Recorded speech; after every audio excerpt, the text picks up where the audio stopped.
Well, you see, here we're into an area that is really a very, very important topic for me. And I think there also has to be great caution with any kind of roadmap. What I mean by that is that it's important that people do not try to get into an A to Z type of way, like somebody setting themselves up as an expert to tell another person what that will entail. This is, I think, been one of the problems of the past, and I don't think it's right.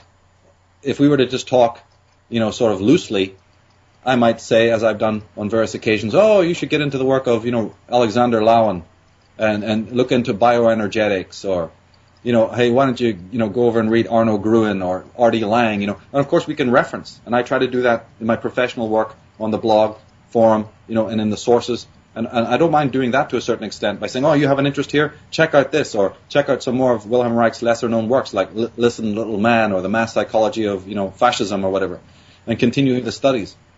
But when it comes to individuals asking seeking personal advice, I'm against that. I'm not picking you out, per se here. We're just talking, so I'm not singling you out or anything like that. I am just a person who really strongly believes that each individual must make that journey on their own. Mm-hmm. They must find out what works for them, because I am extremely against any kind of sort of A to Z kind of mapping, so in other words, you might take a piece from somebody else that you say, hey, that worked for them, or they recommend it. But I'm very much against that in a way, because it's very, very collectivist. And therefore, I'm not a collectivist. So therefore, it must be that you must find your own unique way. Because remember, the way out of neurosis, first of all, is to see it as neurosis. I've always spoken about deconstruction.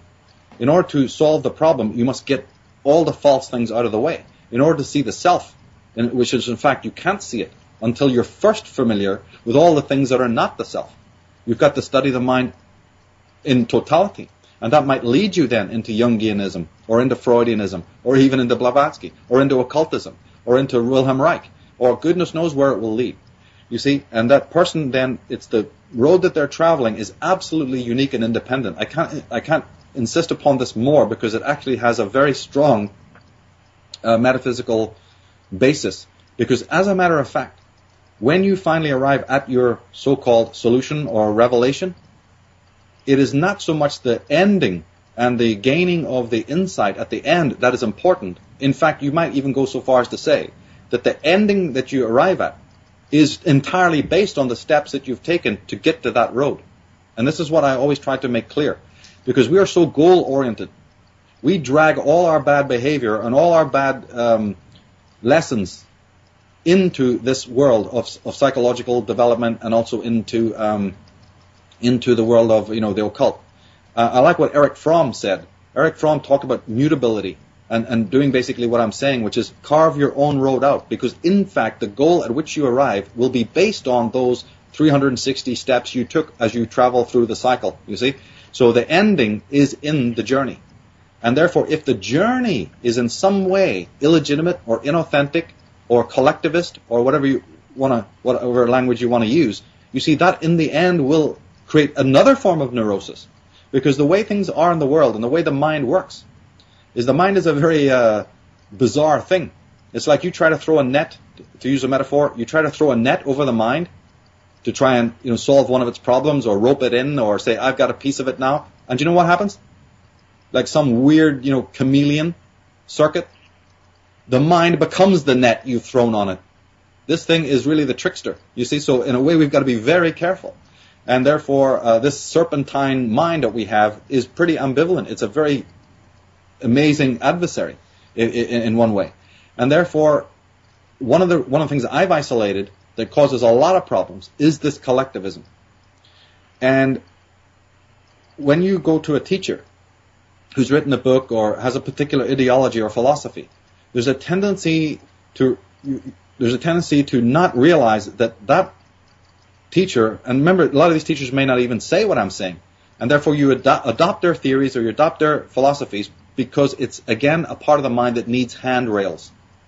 Your interest in that subject might be, and again, I'm not singling you out or anything like that. I'm just saying that a person's interest in a particular study might be based on the fact that they're inwardly weak, that they're inwardly scared of taking the journey themselves. And therefore, I'm worried then that the step that a person takes, you see, will lead them to another form of neurosis. Because it's like Chinese dolls. You know, you may escape from one level of neurosis only to inherit another, even more pernicious form. You see, in other words, another metaphor is that we might strangle ourselves in the very web we're trying to release ourselves from. By every motion that you make, you can further entrap yourself. So the way to get out of it is actually quite difficult. And ultimately, in the movie Dune, for instance, at the end, when they're really trying to negotiate the desert at the end, and they're in deadly peril, Frank Herbert gives you a piece of monumentally important information. And the character says to his mother, walk without rhythm, so you won't alert the worm. Now this contains, like many of these movies do, and people don't even notice it, an incredibly important piece of information. Walking without rhythm means walk with no pattern, walk with no accepted school. And of course, as I said before, I come from the Krishnamurti teachings, and they say, carve your own path out. Now, if on that road of discovery, you need to end up reading, I don't care what it is, Anton Blinken LaVey, if it comes to that. I don't know where that journey's going to take you. Neither do you. That's the beauty. You put your faith in your higher self, and you go along the journey wherever it's going to take you. And that will make of you what you are. The sword has to go through the fire. There are no shortcuts.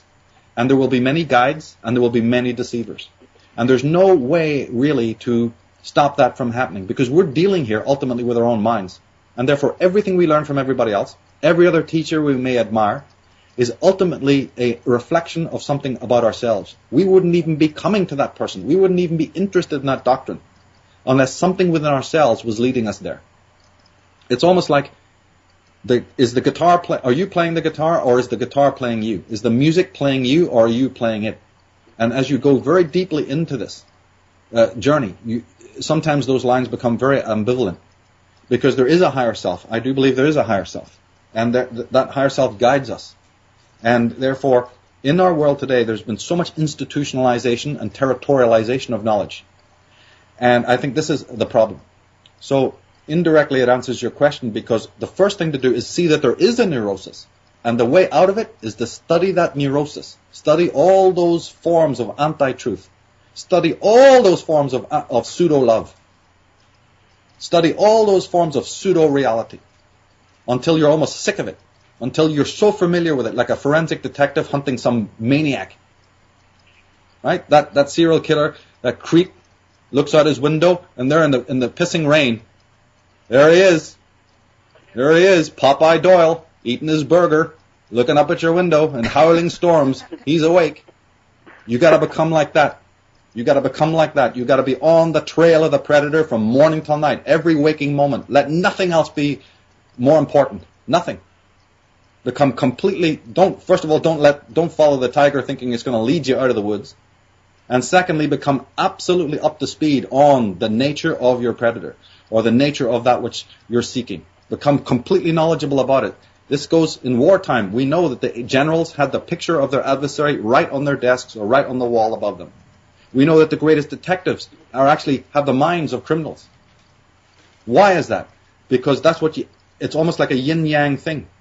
You're going to end up having to become so knowledgeable about your adversary in order to unlock the secret, or find out why this thing came into being in the first place.